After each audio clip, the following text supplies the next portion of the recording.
আসসালামু আলাইকুম, আমি আসাদুল ইসলাম, সবাইকে স্বাগতম জানাচ্ছি। আজকে দুঃখের বিষয়, আমরা আবারও ইন্ডিয়ান ভিসা নিয়ে অনিশ্চয়তার ভিতরে পড়ে গেলাম। আমরা এখন ভারতের যে ওয়েস্ট বেঙ্গল যে বিজেপি সভাপতি আছে, উনি কি বলেন আমরা এখন শুনব। তিনি সরাসরি ভারতকে আক্রমণ করছেন। এই প্রশাসককে বলতে চাই, নুন আপনার আছে, আয়োডিনটা ভারতের। আমি শুধু একটা উদাহরণ দিলাম।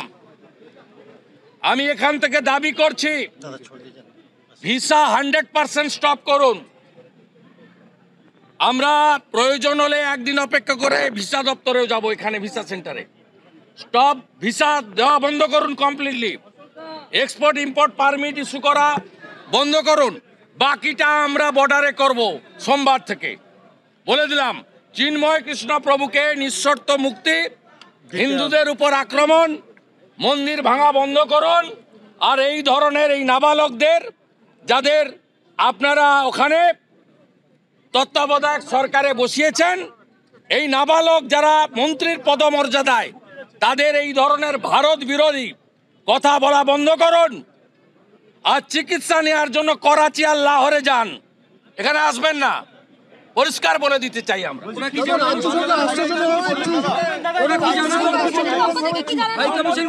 উনি উনাদের দিল্লির দূতাবাসে রাষ্ট্রদূতকে জানাবেন প্রোটোকল মেনে। আমরা কালকে মেল পাঠিয়েছিলাম, সেই মেল উনারা এক্সটার্নাল অ্যাফেয়ার্স মিনিস্ট্রি বা ঢাকা বাংলাদেশের অনুমোদন নিয়ে আমাদের অ্যালাউ করেছেন 1+7। ঠিক একইভাবে আমাদের যে অ্যাগ্রিভনেস